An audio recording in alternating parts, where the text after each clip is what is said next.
اور آپ سمجھتے ہیں کیا جو 60 دن ہیں اس میں اتنے پیچیدہ مسائل حل ہو سکتے ہیں؟ کیا آپ کو لگتا ہے کیا یہ صرف فریم ورک ایگریمنٹ ہوگا یا پھر فائنل بائنڈنگ ٹریٹی؟ 60 دن میں بالکل حل ہو سکتے ہیں، لیکن ضروری نہیں ہے کہ 60 دن کے اندر ہی ہوں. تھوڑا آگے پیچھے بھی ہو جائے تو کوئی اس میں حرج نہیں ہے، اس لیے کہ اتنے اہم مسائل کو ٹیکل کرنا ہے اور کسی ایک نتیجے پہ، پورے عمل کو ایک نتیجے پہ پہنچانا ہے. اور ایک ایسا معاملہ ہے جس سے پوری نہ صرف خطے کا امن خطرے میں ہے بلکہ عالمی امن خطرے میں ہے، عالمی معیشت کو شدید نقصان پہنچا ہے. تو ایسے اتنے نازک مسائل پر جو ہے اگر تھوڑا ڈیلے ہو جائے تو کوئی بھی حیرت کی بات ہے، نہ پریشانی کی بات ہے. ٹھیک ہے انور اقبال صاحب، آپ ہمارے ساتھ ہی موجود رہیے گا. پاکستان اور قطر کا امریکہ ایران مذاکرات کے اختتام پر اعلامیہ جاری کر دیا گیا ہے. مذاکرات میں مزید تکنیکی بات چیت کے لیے نیا طریقہ کار طے کیا گیا ہے. 60 روزہ روڈ میپ کے تحت تکنیکی مذاکرات فوری طور پر شروع کیے جائیں گے.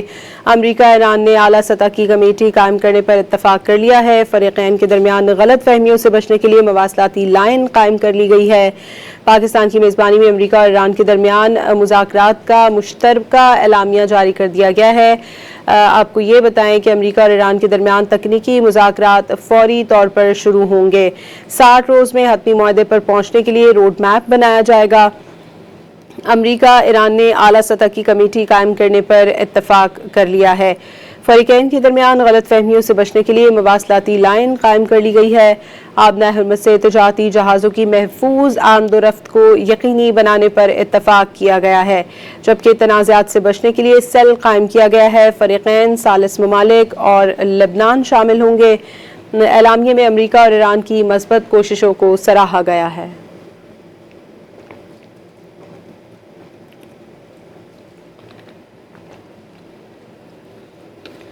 پاکستان اور قطر کا امریکہ ایران مذاکرات کے اختتام پر اعلامیہ جاری کر دیا گیا ہے.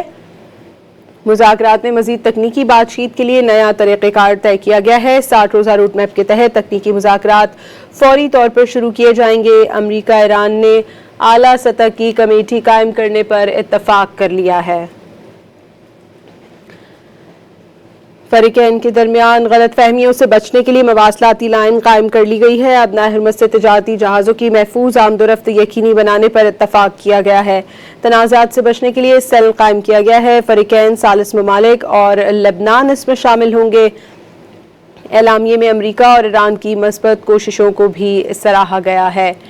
امریکہ اور ایران کے درمیان تکنیکی مذاکرات فوری طور پر شروع ہوں گے. سوئٹزرلینڈ میں ایران اور امریکہ مذاکرات کے بعد مشترکہ اعلامیہ جاری کر دیا گیا ہے. 60 روز میں حتمی معاہدے کے لیے روڈ میپ بنایا جائے گا. مذاکرات کے لیے دونوں فریقوں نے اعلیٰ سطح نگراں کمیٹی کے قیام پر اتفاق کر لیا ہے. لبنان میں جنگ بندی پر عمل درآمد کے لیے ڈیسیفیکیشن سیل میں لبنان اور ثالث ممالک شامل ہوں گے. پاکستان اور قطر کا امریکہ ایران مذاکرات کے اختتام پر اعلامیہ جاری کر دیا گیا ہے. آپ کو یہ بتائیں کہ مذاکرات میں مزید تکنیکی بات چیت کے لیے نیا طریقہ کار طے کیا گیا ہے. 60 روزہ روڈ میپ کے تحت تکنیکی طور پر مذاکرات فوری شروع ہوں گے. امریکہ ایران نے اعلیٰ سطح کی کمیٹی قائم کرنے پر بھی اتفاق کر لیا ہے.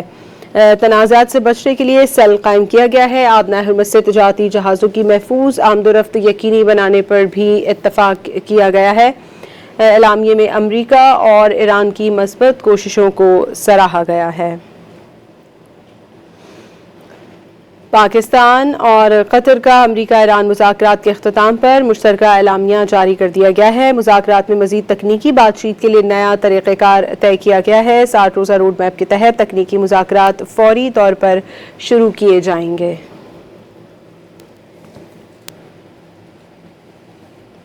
امریکہ ایران نے اعلیٰ سطح کی کمیٹی قائم کرنے پر اتفاق کر لیا ہے. فریقین کے درمیان غلط فہمیوں سے بچنے کے لیے مواصلاتی لائن قائم کر لی گئی ہے. آبنائے حرمت سے تجارتی جہازوں کی محفوظ آمد و رفت کو یقینی بنانے پر اتفاق کیا گیا ہے. برگن اسٹاک امریکہ اور ایران کے درمیان مذاکرات کا مشترکہ اعلامیہ جاری کر دیا گیا ہے. لبنان میں جنگ بندی کے لیے پر عمل درآمد کے لیے ڈی کانفلکشن سیل کے قیام پر اتفاق کیا گیا ہے. پاکستان اور قطر کا امریکہ ایران مذاکرات کے اختتام پر اعلامیہ جاری کر دیا گیا ہے۔ مذاکرات میں مزید تکنیکی بات چیت کے لیے نیا طریقہ کار طے ہوا ہے، جس میں 60 روزہ روڈ میپ کے تحت تکنیکی مذاکرات فوری طور پر شروع کیے جائیں گے۔ امریکہ ایران نے اعلیٰ سطح کی کمیٹی قائم کرنے پر اتفاق کر لیا ہے۔ فریقین کے درمیان غلط فہمیوں سے بچنے کے لیے مواصلاتی لائن قائم کر لی گئی ہے۔ پاکستان اور قطر کا امریکہ ایران مذاکرات کے اختتام پر اعلامیہ جاری کر دیا گیا ہے۔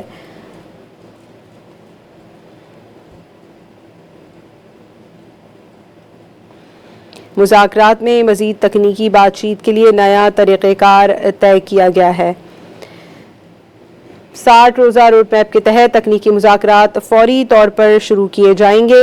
آپ کو یہ بتائیں کہ تنازعات سے بچنے کے لیے سیل قائم کیا گیا ہے۔ فریقین ثالث ممالک اور لبنان اس میں شامل ہوں گے۔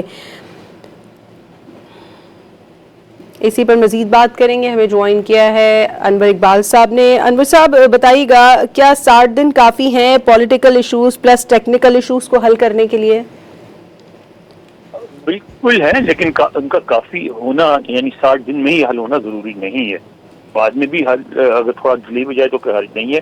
مگر اس میں جو بہت اہم بات ہے وہ ہے، جیسے ایسے تفصیلات سامنے آ رہی ہیں، بات سمجھ میں آ رہی ہے کہ لبنان کو بھی شامل کیا گیا اس پروسیس میں، کیونکہ ظاہر ہے وہ اسرائیل نہیں چاہ رہا ہوگا، کیونکہ لبنان کے شامل ہونے سے تو پورا عمل ڈفرینٹ ہو جاتا ہے نا۔ اب خود لبنان وہاں موجود ہوگا اور اس کے جو پابندیاں ہیں ان کی بات کرتا رہے گا۔ ٹھیک ہے، اگر ڈیڈ لائن مس ہو جائے تو کیا ایکسٹینشنز ہوگی؟ اگر ڈیڈ لائن مس ہو جائے تو کیا ایکسٹینشن ہوگی؟ جی ایکسٹینشن بالکل ہو سکتی ہے، اور بالکل امکان ہے اس چیز کا، کیونکہ جیسے ہم لوگ بار بار اس بات کی گفتگو کر رہے ہیں کہ اتنے اہم معاملات پر اچانک تو فیصلہ نہیں ہو سکتا، اس میں وقت لگے گا، اور جب وقت لگے گا تو پھر اس کے لیے گنجائش بھی رکھی گئی ہوگی۔ آلریڈی انہوں نے اس بات کو طے کیا ہوگا کہ اگر ایسے نکات آ گئے جیسے معاملات الجھ گئے تو ان سے کیسے نپٹا جائے گا، اگر ڈیلے ہو گیا تو اس سے کیسے نپٹا جائے گا، کیونکہ یہ بہت بڑے مذاکرات ہیں۔ اس دنیا کے چند یعنی تاریخی طور پہ بڑے مذاکرات میں سے ایک ہے، جس کا مقصد ایک ایسی جنگ کو روکنا ہے جو عالمی جنگ میں بھی تبدیل ہو سکتی ہے، جو پورے خطے کے لیے خطرہ ہے، اس سے باہر بھی ارد گرد کے مالک کی خطرہ ہے، جس نے آدمی معیشت کو تباہ کر کے رکھ دیا ہے۔ تو ایسے ظاہر ہے ایسا اگر عمل ہے تو اس عمل کو فال پروف بنانے کے لیے اور اس کو اس بات کو یقینی بنانے کے لیے کہ عمل جاری رہے، ساری باتوں کو مد نظر رکھا گیا ہوگا۔ ٹھیک ہے، اور آپ کیا سمجھتے ہیں انور صاحب، اگر خدا نخواستہ ڈیل فیل ہو جائے تو نیوکلیئر ایسکیلیشن کا خطرہ بڑھ جائے گا؟ نہیں، نیوکلیئر ایسکیلیشن سے مراد ہے کہ کیا ایران اپنے پروگرام پہ عمل شروع کر دے گا، تو وہ تو ابھی ممکن نہیں ہے، اس لیے کہ ایک تو پلانٹس وغیرہ تباہ ہو چکے ہیں، وہ اس پوزیشن میں نہیں ہے کہ نیوکلیئر وہ یعنی اب دیکھنا نیوکلیئر جو لیب ہیں اس طرح تو نہیں ہوتی نا کہ آپ ایک ہفتے میں یا ایک مہینے میں بنا لیں، وہ تو برسوں لگتے ہیں جب چیزیں تباہ ہو جائیں ان کو ریبلڈ کرنے میں، تو اس میں تو وقت لگے گا۔ ایک دوسری بات یہ ہے کہ وہ نیوکلیئر، چونکہ ایران نے تو اعلان بھی کر دیا کہ وہ نیوکلیئر ویپن نہیں بنائے گا، تو میرا خیال ہے نیوکلیئر ایسکیلیشن کے تو چانسز نہیں ہیں۔ ٹھیک ہے، اور آپ کیا سمجھتے ہیں، کیا نیو سینکشنز لگیں گی یا ملٹری آپشن دوبارہ زیر غور آئیں گے؟ نیو سینکشنز بھی نہیں لگیں گی، ملٹری آپشن بھی نہیں زیر غور آئیں گے اگر یہ پروسیس چلتا رہا۔ اگر پروسیس رک گیا تو پھر ملٹری آپشن پہ بھی غور ہو سکتا ہے اور نئی سینکشن بھی لگ سکتی، لیکن اب تو جو بات ہوگی وہ نئی سینکشن لگانے پر نہیں ہوگی بلکہ سینکشن اٹھانے پہ بات چیت ہوگی کہ جو موجودہ سینکشن ان کو کس طرح بتدریج آہستہ آہستہ کس طرح اٹھایا جائے۔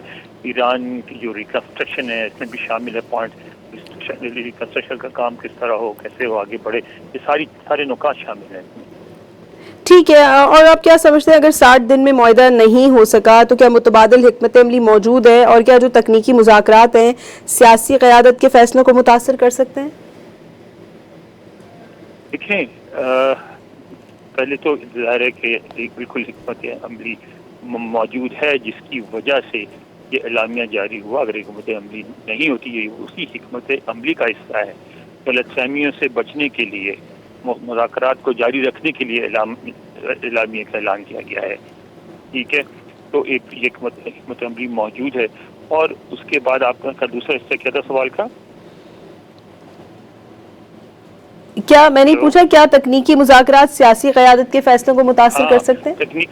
تکنیکی مذاکرات جو ہیں وہ تو وہی اصل مذاکرات ہوتے ہیں, کیونکہ مثلا اگر بارڈر پہ جھڑپ ہو گئی ہے تو جو سیاسی قیادت ہوتی ہے اس کو تو نہیں پتا کہ مثلا بارڈر میں کس جگہ پہ کس فوج نے کتنی چوکی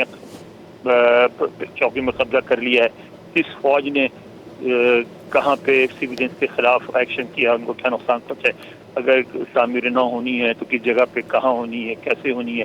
اصل مذاکرات تو تکنیکی مذاکرات ہی ہوتے ہیں جو ماہرین کے درمیان ہوتے ہیں, وہ اپنی رائے بنا کے سیاسی قیادت کو پیش کرتے ہیں, پھر سیاسی قیادت ان کو ماہرین کی مدد سے ان کو سمجھتی ہے, پھر ایک ایگریمنٹ کا اظہار کرتی ہے اور پھر ایک سمجھوتے پہ دستخط ہوتے ہیں. تو اصل مذاکرات جو ہوتے ہیں وہ تکنیکی ہی ہوتے ہیں. ٹھیک ہے, اور آپ کیا سمجھتے ہیں کہ آبنائے ہرمز میں جو کشیدگی ہے اس کے خطرات اب کم ہو جائیں گے؟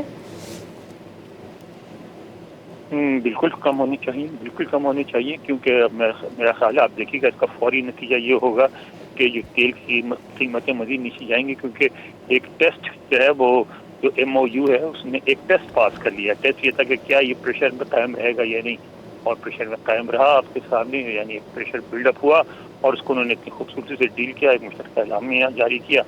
تو اس کے بعد تو میں سمجھتا ہوں کہ اس سے اور اعتماد میں اضافہ ہوا ہے.